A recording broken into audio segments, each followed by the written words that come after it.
back, everyone, to another freezing episode of Kicking It with Gab N Chuch. I am Gab, And I am Chuch. back for sure, recapping the Premier League. We're going to hop into Champions League right after, and then we'll be back at the end of the week to go through the Champions League. So let's take a look real quick. We had the rare Monday night game. We had Sunday games, 4 games, and then Saturday, 4 games as well. Let's start with Saturday. Kick it off, Chooch. Kick it off. Our first game for Saturday was postponed. It was the last Merseyside derby at Everton. Unfortunately, got postponed due to weather. So we move on to Villa, Southampton. 1-0 for Aston Villa. John Duran gets the start and the goal. Yeah, start early goal, no goals the rest of the game. Definitely one I definitely thought that Villa would have bashed him in a bit, but good on John Duran getting the goal as well. Yeah, pretty good. Should have been more convincing win, I think. We did see Maatsen as well with getting a start, who usually coming off the bench. Bailey came off injured. Morgan Rogers a little quiet in my opinion. Yeah, definitely got a yellow card. We saw Philogene as well. No Onana this game. But yeah, it was a good one for sure. No Tyrone Mings either. Mainly dominant possession based of Southampton, but no shots on target, not a single one, and 4 total shots throughout the entire game, even though they dominated a majority of the possession. Definitely disappointing from both sides, I'd say a bit for sure. Yeah. But Southampton, I mean, you look at the stats, you look at the amount of possession they had, the amount of touches, passes, everything is just does not add up to opportunities at all. Yeah, agreed. We move on to Brentford Newcastle. This was a banger of a game. And 4-2 with the Brentford win. Yeah, definitely a really banger of a game. Insane stat. Brentford undefeated at home, but have not picked up a single win away. So if Brentford's at home, bet them. Put your mortgage on it at the GTEC Stadium. It's an absolute fortress. We saw Brian Mbeumo goal. Wisuk scored as well. A couple others, one late, very very late as well. And then Newcastle, just I don't know, a little bit lackluster lately. Jacob Murphy, probably my man of the match, even though they did end up losing. Got the double assist. Played really well. But yeah, still not quite an impact from Callum Wilson yet. They're still trying to integrate him back in. He's only getting about 15 minutes, 25 or 15 to 20 minutes right now. But definitely one of their biggest goal scorers, and a surprise appearance from Miguel Almiron. Yeah. Certainly been quiet. The whole Newcastle team just been quiet in general. You look at the quality of players that they have, especially in that midfield. They have the opportunity to have one of the best midfields in the league, but it's just not working out. And it shows the way they're sitting at 12th right now. Yeah, definitely a shocker from Newcastle. But yeah, I mean, there's not much I could say more about Newcastle right now. But we did see a Ben Mee appearance right at the end of the game. Late sub for defense. Love it. Absolutely love to see it. Yeah. We move on to the next game. Palace City 2-2. Thoughts, Gab? Pretty good game, I'd say. Nothing necessarily. This is one that I thought we played well. Just this defense is our biggest struggle right now for sure. Unsure why we're switching up the team here with our first win in a month. We take out Jack Grealish and Jeremy Doku, who were massive impact. I like the keeper substitution. Definitely some mistakes from Ederson over the month. But definitely going to keep him back on his toes. He'll be back, I'm sure, within the next week or so. Still a lot of players out. Everybody talks about Matthias Nunes playing really, really well, getting a good match rating, blah, blah, blah. I don't want to hear it. I watched the game with my own two eyes. He was not Jack Grealish-esque, not Jeremy Doku-esque. There were just moments in that game where you really needed a winger, and he's not a winger, but he's playing. He's hugging the sideline, and there's nothing much he can do. De Bruyne too. He just in the times he had the ball, I feel like he was very wasteful. He didn't have much options to do anything. I feel like Rico Lewis saves them with the goal and then gets double yellow late in the game.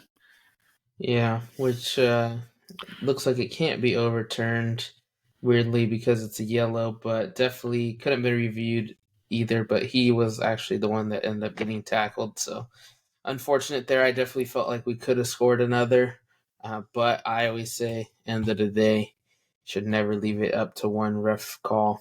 That's just not, you can't rely on one call to change your entire game, get 3 points. But definitely, I thought it was quite a decent, I guess you could say, defense from Crystal Palace. They played well. Really, not too many people have allowed headers off of Erling Haaland, and LaCroix did this time around. But I thought overall the back three played really, really well.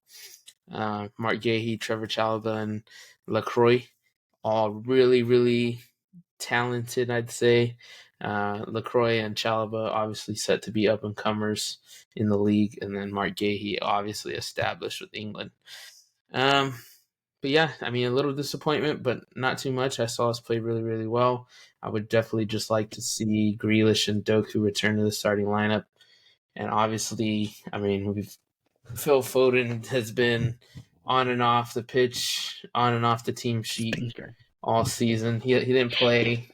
He's not available for the team right now. They're saying potentially, another week he'll be out. So just unfortunate season for him so far.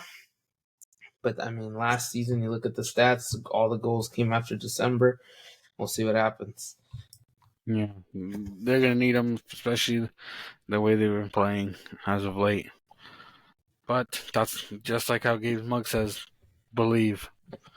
Yeah, definitely. And we'll see what happens. We're supposed to get Oscar Bob back here in January, February time. He was set to be having an unbelievable preseason. So if you're relying on Oscar Bob to save your season, wrap it up, buddy. Wrap it up. All right, just wait. I'm kidding. I'm kidding. I'm gonna advocate for Oscar Bob. When he does play, he does pretty well. But it's too early to tell anything. Regardless, we move on to the last Saturday game. United Forest. Banger of a game. Ends 3-2 to Forest.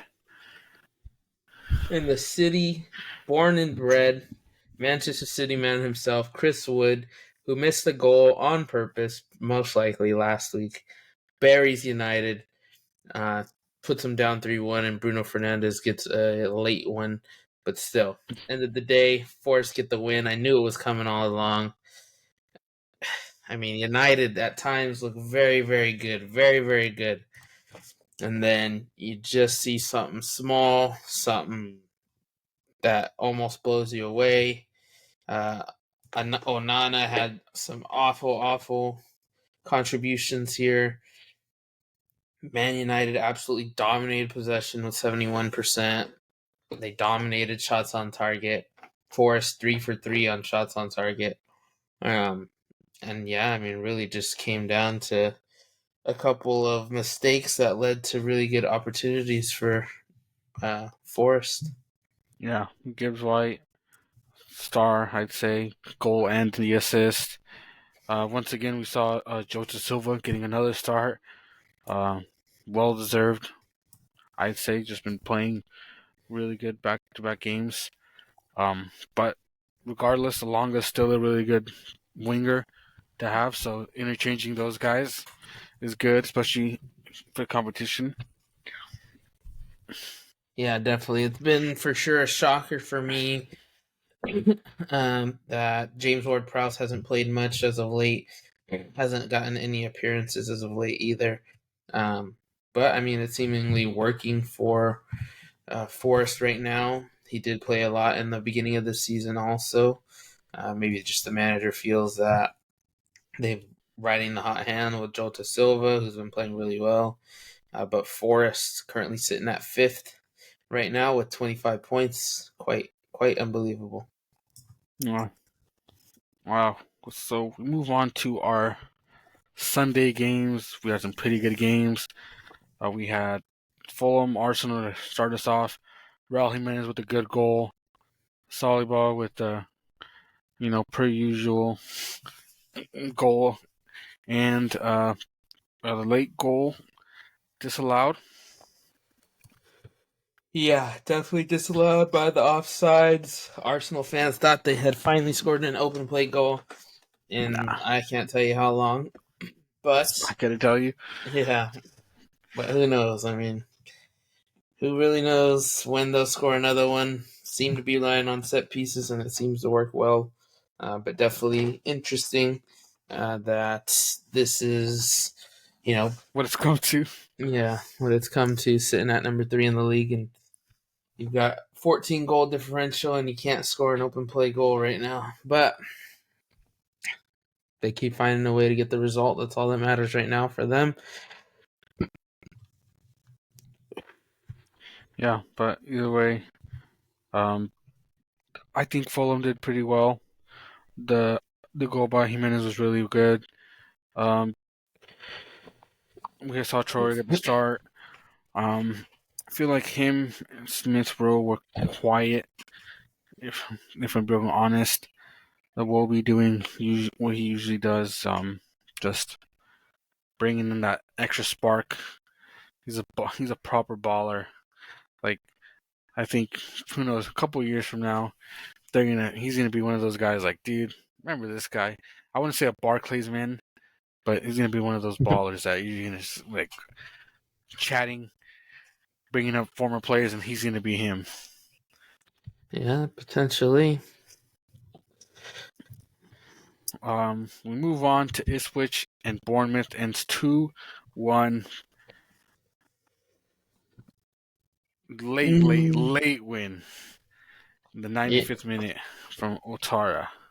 Yeah, this was definitely throwback Bournemouth Everton esque. Ipswich got the goal early in the game, rode it all the way to the end. 87th minute goal, and then a 90 plus 5 in plus 5. So absolutely devastating for them to lose that result in the matter of 7-8 minutes. But definitely, I mean, deserved. We've seen Bournemouth do it a few times. I believe, they're a really good team. They stay very well composed. Both super sub goals. No one that started ended up getting the goal. But for Ipswich, I mean, still just tough. They're still without their main lone man, Calvin Phillips, who's just been injured and finally makes the substitutes. So we'll see if he gets reintegrated there. We'll see what happens, but still tough for Ipswich trying to climb out of a hole. Yeah, definitely. We move on to the next game. We had Leicester Brighton 2-2 game. Really good game. Vardy on the score sheet once again, and with the assist. Yeah, absolutely magical performance from Jamie Vardy, throwback-esque, kept him in it, just like he always does. I'd say this was actually a really, really good one. A really early goal that was probably my banger of the week from Tariq Lamptey. Top bins, curler from outside the box, Hudson Odoi-esque. But yeah, just Jamie Vardy effect. 86th minute gets the good goal, makes the composed pass in the deep in the box, and they get the draw last minute. But definitely a good one. Probably Jamie Vardy man of the match just for that alone. but definitely one that I guess maybe we didn't too much expect. I think I did choose Leicester to win, but I don't exactly remember. Yeah, but regardless, we also saw Bobby Reed come on and obviously get the equalizer. Hope to see him more.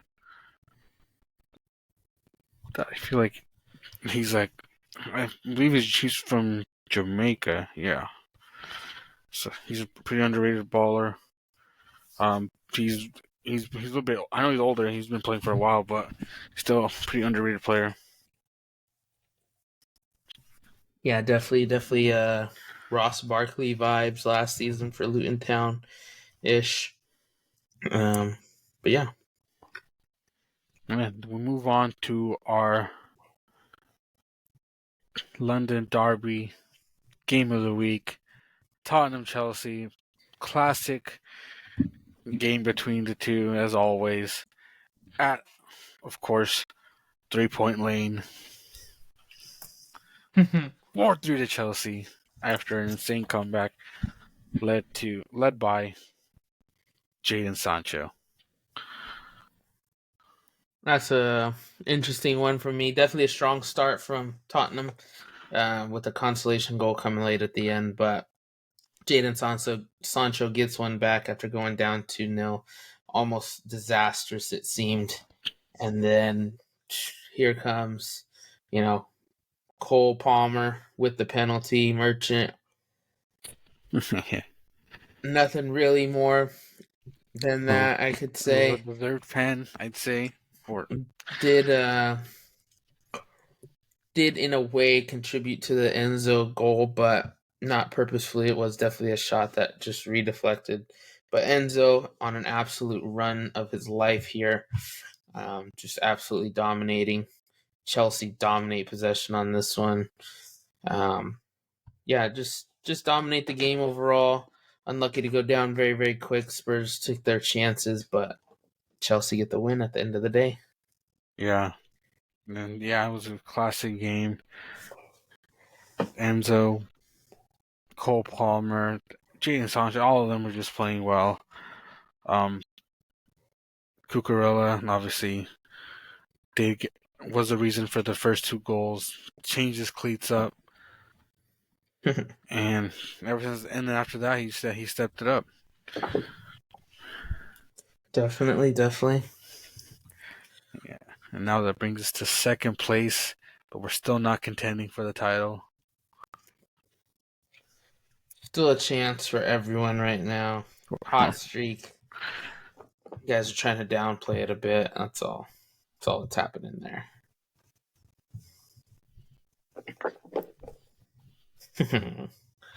Just take it easy. But yeah, great result.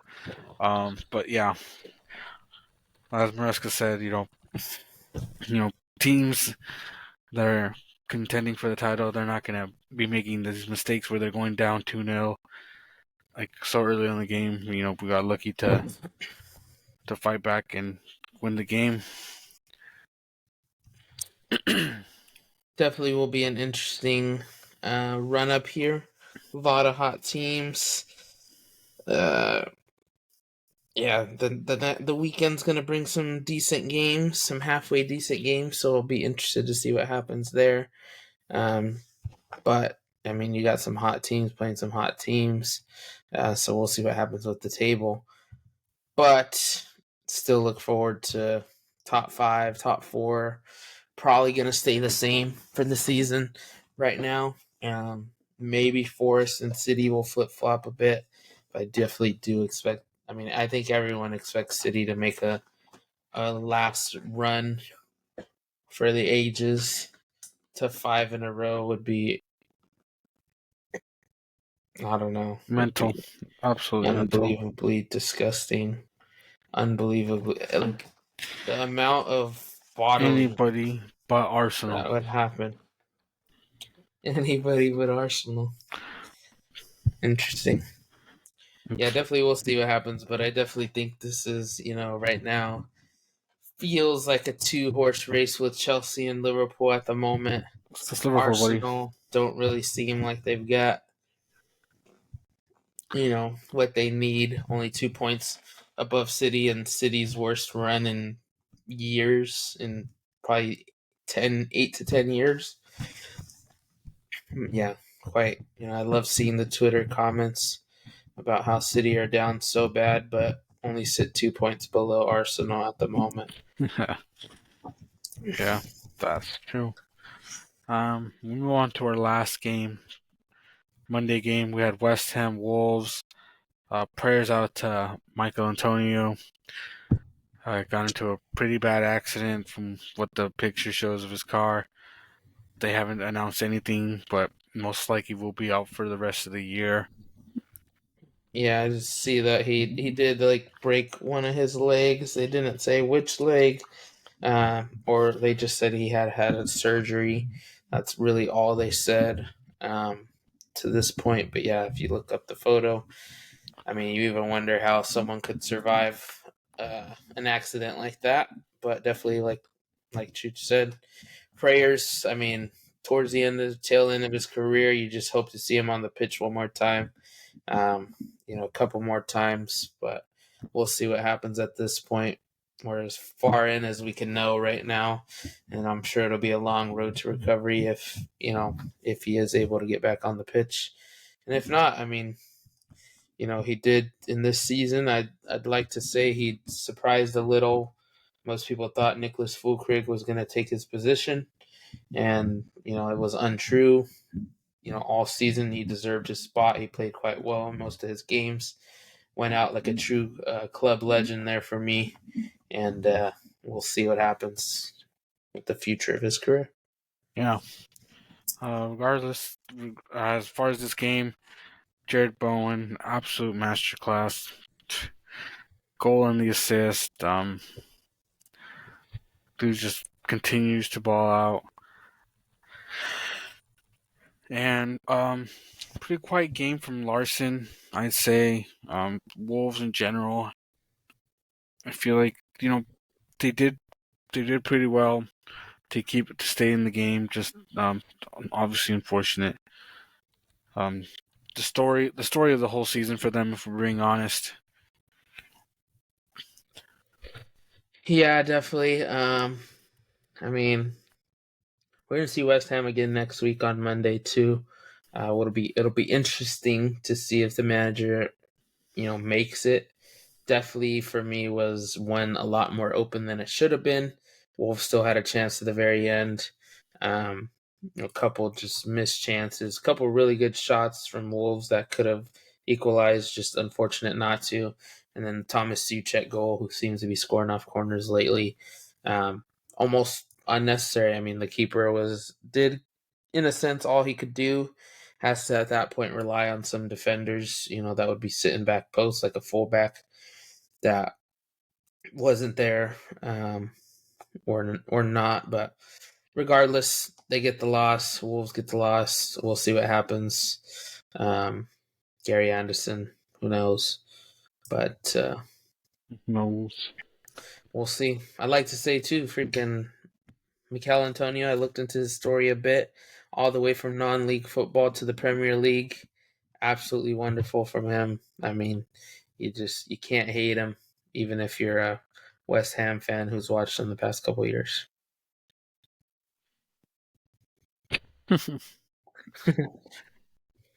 Yeah, but that wraps up our Premier League recap for the weekend. And what's back? The Champions League, buddy. Yeah, right back into the Champions League. On another set of great games coming up. We'll take a look at Tuesday, Wednesday, as usual. Let's take a look into the early games for tomorrow, the day this drops. Some pretty decent ones. Dynamo plays Celtic right off the bat, 9:45 our time, and then Girona played Liverpool. I think of the two, probably the Dynamo Celtic game will be really, really good, really interesting to watch. Both teams still battling for positions. Both will be wanting the win for sure. I'm going to go Dynamo, though. Celtic been super in and out of it. I think they'll come up with the win. All right. Well, let's take a look. Girona Liverpool should be an easy one from Liverpool. Girona struggling a bit as of late, but definitely going Liverpool battering here. Yeah, I think Liverpool win. Certainly will. I think would be an easier game for them, especially since, like we said, Girona been piss poor since the start of the season. Yeah, definitely. Then we jump into the next games. We're gonna have Brest PSV, which could be a really, really good one, and I'm personally gonna go Brest here. I think they're gonna be able to maintain PSV. Yeah, All hands on Brest. yeah, 100%. We move on to the next game. We're gonna go Club Brugge Sporting. Should be a really good one, but I'm gonna go Sporting for sure. Still have the talent without the manager. So far, managerial. A lot of the times, their success can continue because the system has been implemented to the manager and to everyone on the staff, down to its youth groups and stuff. So I'm definitely expecting a Sporting win still, regardless. Same as well. I feel Yorkers should have a big game. Definitely. We are going to go Leipzig, Aston Villa.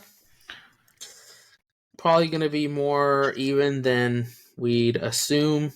I'd say Aston Villa should have had their chance to batter a team during this weekend, and that is definitely affecting my decision here. I'm still going to go probably Aston Villa, or, I'm probably going to go a draw with a potential Aston Villa win. Leipzig just very, very out of it. Xavi Simons been injured, quite a lot as well, so they just haven't really gotten it going. Danny Almo's gone.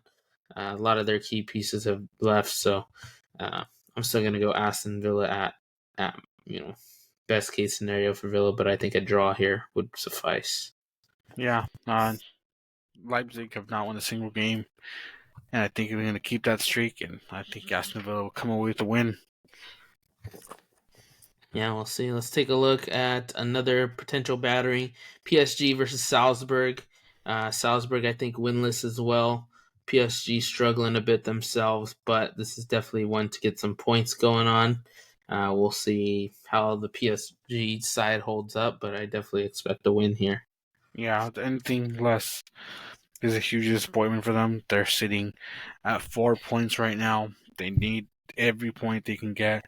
So let's see if they can pull it off, especially against a Salzburg team that that only has 1 point less than them. Yeah. The next one we'll look at another potential battering, Bayern Munich versus Shakhtar. I expect this one to be 7-0. Bayern known to be able to absolutely rattle them home. Definitely a long week for them, but still expect nonetheless. Should be. I'm gonna go 5-0 to be safe. Yeah.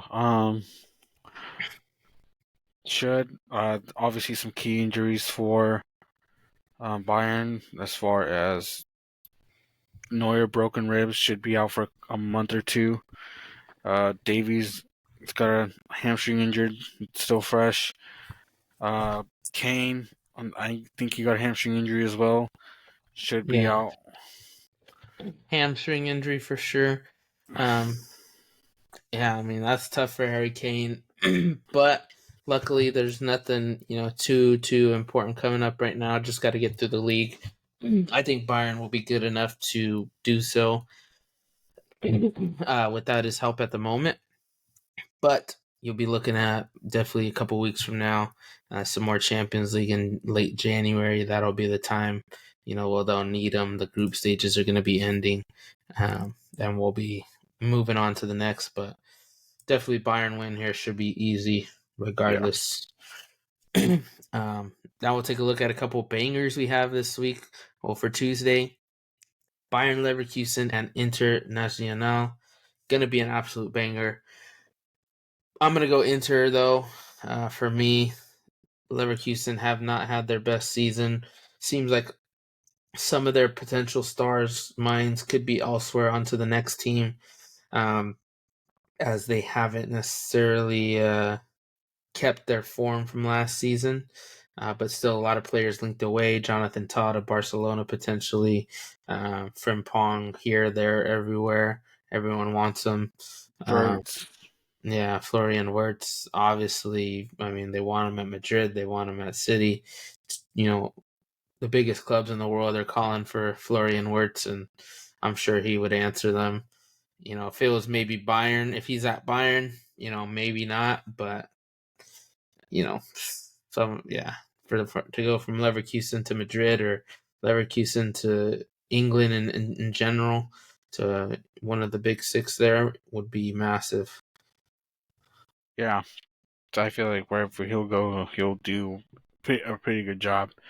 We've seen this kid ball out in the Champions League, and he'll probably continue to do so. I definitely do. I definitely would love to see him at City. I mean, the guy is unreal. Feel like he would fit us perfectly, but yeah. Plus, you can't got have it all. aging players. You got some aging players that need to be replaced. Can't have it all. Yeah, we're looking to rebuild. Like Jose Mourinho said, these are investments of the past. That's what he said, and it comes to fruition. So yeah, they invest. If we invest right, you know, we could do it again. If not, we'll see. But I'm going Internacional 2-1, 2-0. Yeah, this should be a really good game. But I think Leverkusen pull it off and win 2-1. Interesting. Could see it as well. Internacional have been resting a lot of their players in the Champions League. It seems right now their focus is the actual league play. Champions League, they're in a fortunate spot where they don't necessarily need to come up with dominant wins or statement wins. So we'll see what happens from there. But that's a potential banger.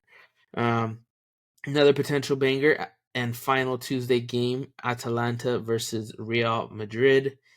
Atlanta red hot right now for me, and Real Madrid a little bit shaky right now. But Vinny should be back, so we'll see what happens there. See what actually goes down if he gets a start. If not, Rodrigo I think is still out, but we'll see what happens. I mean, so many ups and downs for Madrid right now. The Champions League almost feels wide open. That's why we've been saying it almost feels like Liverpool are accidentally going to win a treble. You know, all of a sudden Madrid and City are in the weirdest streaks of they've been in years, and Liverpool seem to be the steadiest team in the world right now. Yeah, regardless, I'm thinking at Atalanta win here. They haven't lost since September 24th. It's a pretty good run of games. Interesting. I'm going to go a draw here. I'm going to go a draw. Yeah, I'm going to say a draw.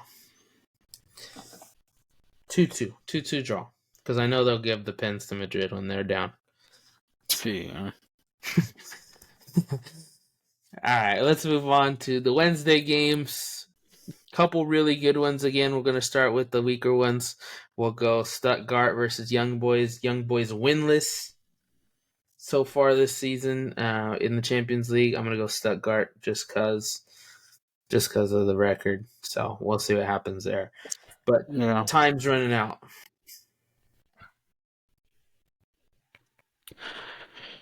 I'm gonna go Stuttgart this game as well. I'd say should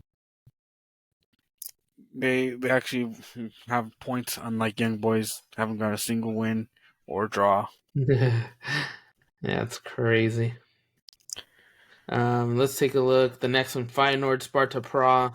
I'm gonna go Feyenoord for sure. They have played well, or somewhat well. Sparta Prague, I think, are still somewhat not as bad as people have expected so far, but still going Feyenoord. That's the team I know. Sticking with them. Yeah, I'm going Feyenoord as well. Let's go another Santi Jimenez goal. Let's go. Yeah. And the hype has died down, but we'll see if he can build it back up. Let's take a look at another one. We got Atletico Madrid versus Slata Bratislava. I'm gonna go Atleti, of course, coming off the red hot weekend. Absolute thriller of a comeback. Griezmann with the masterclass once again. Julian Alvarez finding his footing again. So I'm gonna go Atleti for sure. Yeah, definitely should be Atletico. Um, they're they're always hot and cold. I feel like some games they're absolutely on one. Some games they're playing like a mid-table club. Just hard to tell with them sometimes. Yeah, definitely. We'll take a look at the next one. We got Milan versus Red Star. Gonna go Milan for sure, but always Red Star. Always a tough team to play. The fans are always fantastic there, or away, doesn't matter. One of the biggest fan bases it seems anywhere. But yeah, should be a Milan easy win here for me. Yeah, they will be without Pulisic, who'll be out for the rest of the year. We'll be back in early January, mid-January, from what we're hearing. Yeah, Captain America, who's been absolutely stellar for them. But let's move on to the next one. We got Lille versus Sturm Graz. I'm going Lille. They're red hot this season. They can't be beaten. They've beaten Madrid. They've beaten Atletico Madrid. They've gone and shocked the world. It shouldn't be a shock here for them to beat Sturm Graz. Yeah, I believe they should take care of this. Jonathan David. Um, I feel like this is the season for him to leave after, and no better place to prove it than in the Champions League. Yeah, definitely. It's been playing well. But yeah, should be an easy one for Lille. Let's take a look. Benfica, Bologna. I'm going to go Benfica for sure. They've been playing really, Yeah, really well as well. yeah. Angel Di Maria Di Maria at killing his it age, at still his killing it. age. Hitting bikes at his age. Yeah, guy. I mean, he's not going to last very much longer, but putting Can't on a hate him. brilliant display. Yeah. Unhateable player. Yeah, 100%. And let's move on to our bangers this week. We got Juventus versus Man City. Could be a mid-off there. We'll see. If we lose to Juventus or draw to Juventus, that's going to be the concern of most right there. Um, we'll see what happens, but definitely expect a win against a team that could be insanely cold at times. Yeah, they've gone their past 4 games, so could definitely be a mid off. Yeah, 100%. Who do you got? I'm gonna go a draw, just to make it 5 draws in a row. All right, we'll 1-1 see. draw. All right, and then one of our other potential bangers of the week, Arsenal Monaco. Monaco have been red hot in the Champions League. Not necessarily huge in the actual league, but they've still found a way to win.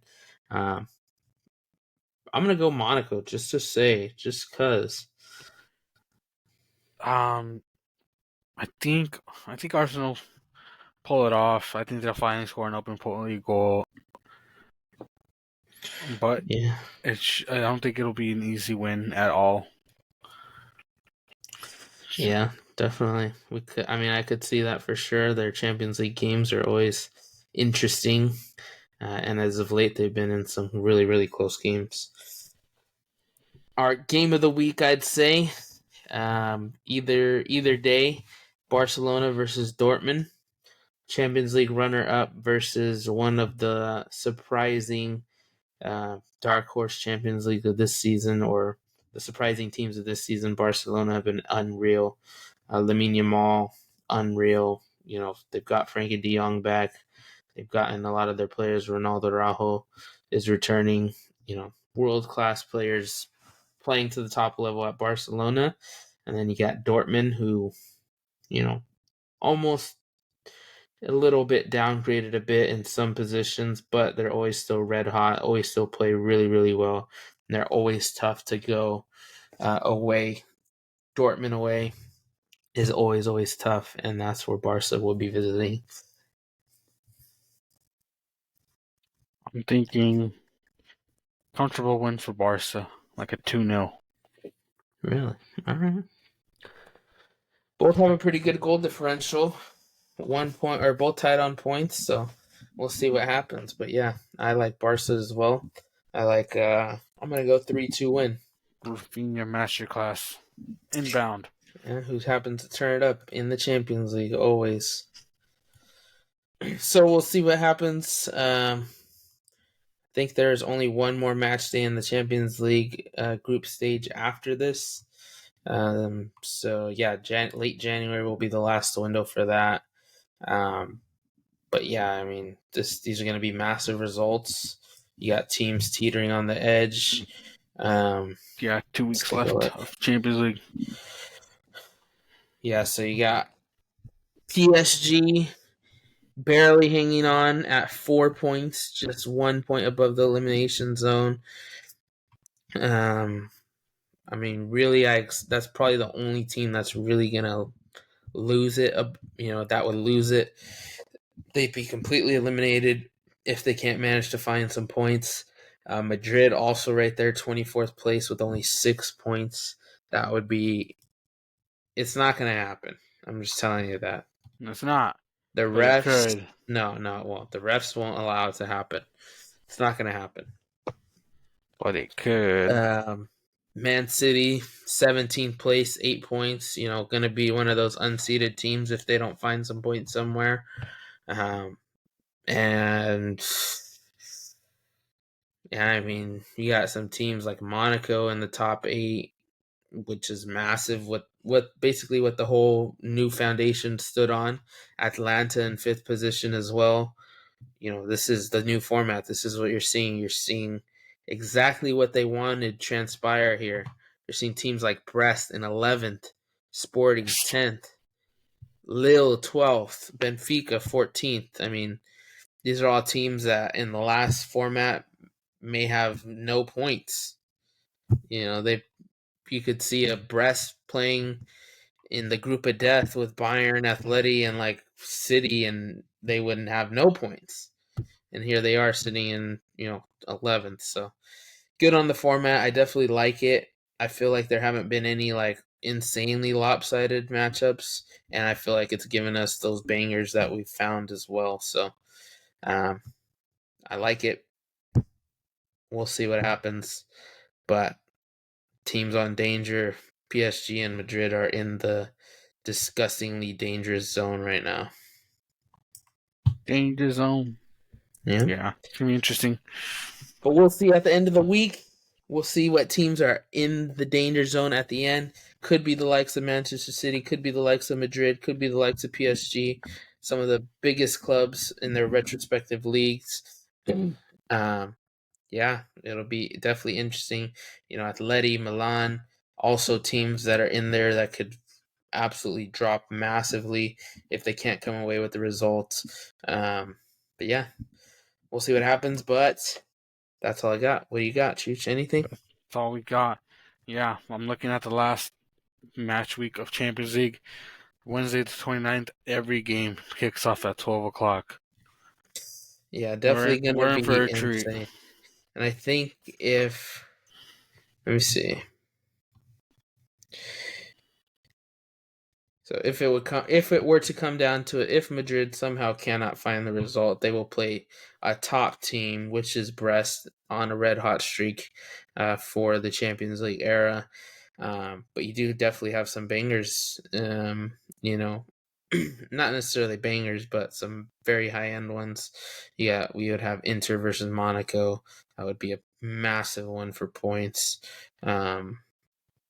Yeah, so it'd be definitely interesting. Barca versus Atalanta, Juventus versus Benfica. So some really good ones at the end that could change everything. Yeah, I'm excited. Obviously, soon Chelsea will be back in the Champions League, making it great again. Yeah, we'll see what happens. But yeah, that's all I got this week. That's all we got. We will catch you at the end of the week with a new episode. Preview the Premier League, recap the Champions League, and holidays are coming up very soon. We'll have Boxing Day very, very soon. But yeah, we will be there. Don't forget to like, comment, subscribe, and share. And come on, Chelsea. And you were kicking it with Gab And Chuch.